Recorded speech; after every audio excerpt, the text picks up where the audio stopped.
साथियों नमस्कार। इस समय हम आपको लेके चलते हैं कर्ण कमल कार्यालय करनाल में, जहां पर आपको जिला प्रमुख से मिलवाएंगे जो कि कार्यालय के प्रमुख हैं लेखराज गुप्ता जी। आपको बता देंगे इससे पहले भी लेखराज गुप्ता जी के पास भारतीय जनता पार्टी के अनेकों पद रहे हैं, जिम्मेवारियां रही हैं। सबसे पहले तो हम बात करें तो विस्तारक रहे हैं, उसके बाद उन्होंने जो पद संभाले हैं यानी कि भारतीय जनता पार्टी ने उनका जो कार्य देखते हुए अनेकों पद दिए गए थे और आज वो कार्यालय के जो एक जिम्मेवार व्यक्ति हैं, पदाधिकारी हैं, उनसे हम बातचीत भी करेंगे और वो ही अपने मुखारविंद से इसके बारे में जानकारी देंगे। बहुत सारे मुद्दे हैं जो हम लेखराज गुप्ता जी से शेयर करने वाले हैं। आपका हार्दिक स्वागत है सर। और क्या कुछ कहना चाहेंगे कि आज भारतीय जनता पार्टी ने अनेकों आयाम छुए हैं, जिसके तहत आज सबसे पहले तो हमें एक बहुत अच्छे सहनशील और एक जो मुख्यमंत्री मिले हैं नायब सिंह सैनी, तो वो मुख्यमंत्री हमारे जो पूर्व मुख्यमंत्री थे खट्टर साहब, उनकी रहनुमाई में सब कुछ हमें मिला है हरियाणा के लिए और बड़ी खुशी की बात है। सर क्या कुछ कहना चाहेंगे आज कुछ जैसे कि आप पार्टी ने भी धावा बोला कि हम पार्टी का कार्यालय का घेराव करेंगे, इस पर आप क्या कुछ कहना चाहेंगे? सबसे पहले तो मैं आपके चैनल का धन्यवाद करता हूँ जो आपने समय दिया और आपने बहुत पहले पानीपत में जिला सदस्यता प्रमुख का भी काम किया। उस टाइम संजय भाटिया जी जिलाध्यक्ष थे, उसके बाद विस्तारक रहे और जो भी जहाँ भी पार्टी ने जिम्मेवारी लगाई एक पार्टी का सिपाही समझ के हमने उसको निभाया। और जो आपने कहा है कि भी जैसे आप वाले भी घेराव करेंगे, उनके पास कोई मुद्दा है ही, जो करेगा सो भरेगा। जैसे आज हमने आज वीडियो देखी थी जिसके बारे में सारा बखान किया गया है, कहाँ से पैसा लिया, अलिस्तान से क्या किया क्या नहीं किया, वो तो सब जग जाहिर है। तो करेंगे, उनका काम है करने का, लेकिन कोर्ट का काम है न्याय का। न्याय से बड़ा कोई नहीं है, जो कोर्ट ने काम करना है वो करेगा, इसमें हमारा कोई लेना देना नहीं है जी।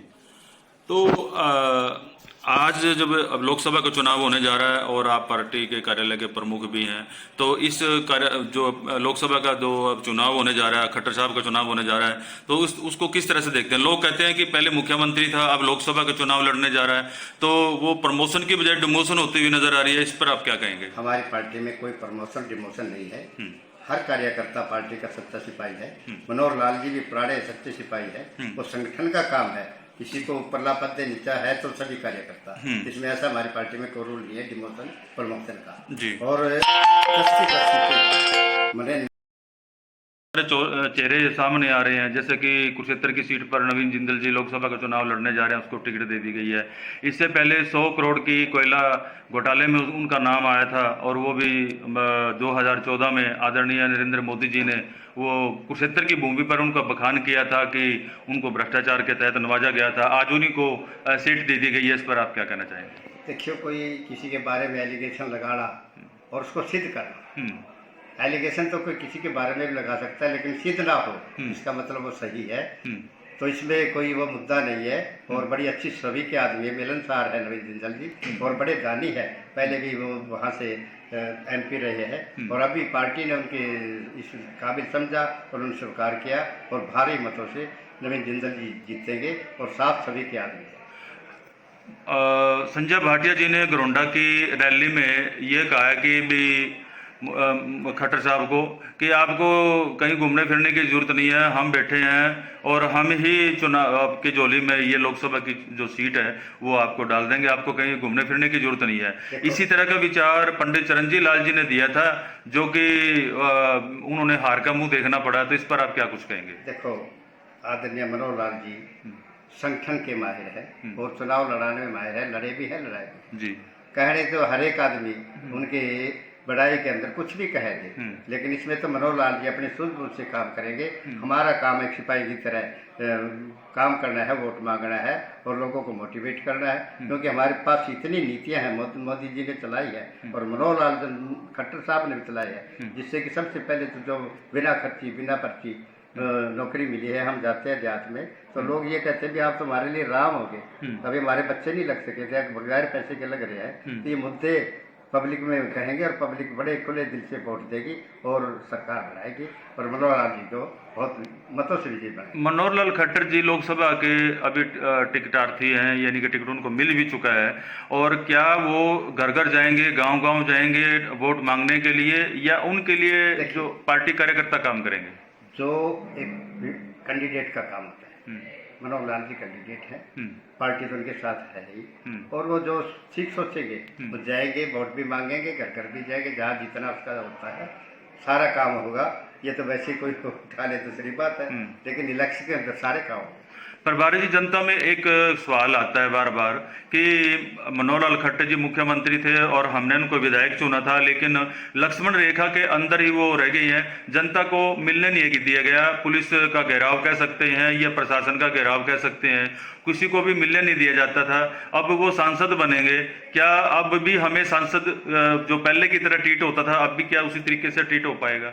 देखो, कहने की कुछ कई एक बातें होती है, लेकिन अभी जैसे भी इलेक्शन नजदीक आएगा उसी तरह सारा काम अपन होगा और सबसे मिलेंगे।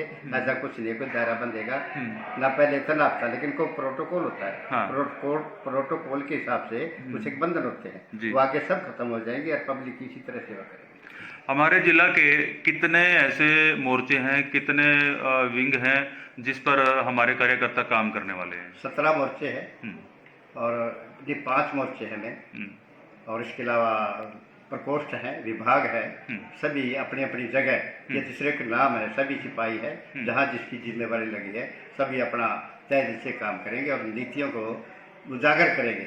मोदी जी की जो नीतियाँ है, मनोहर लाल जी की नीतियाँ है, और सारी सॉलिड ये बताएंगे जो जो काम किए धरातल पे, वैसे नहीं करेंगे पत्थर लगा दिया उखाड़ दिया जो पहले सरकारों में आया करते। जहाँ पत्थर लगे हैं काम भी हो रहे हैं और अधूरे काम पूरे भी हो रहे हैं।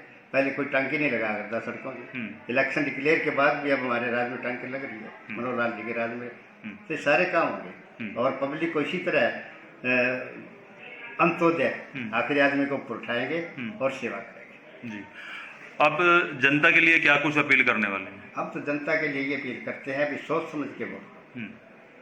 आपने सब राज देखे हैं, सब पार्टियों के देखे हैं, और जो आपने इसमें देखा है आप सोच समझ के वोट दो।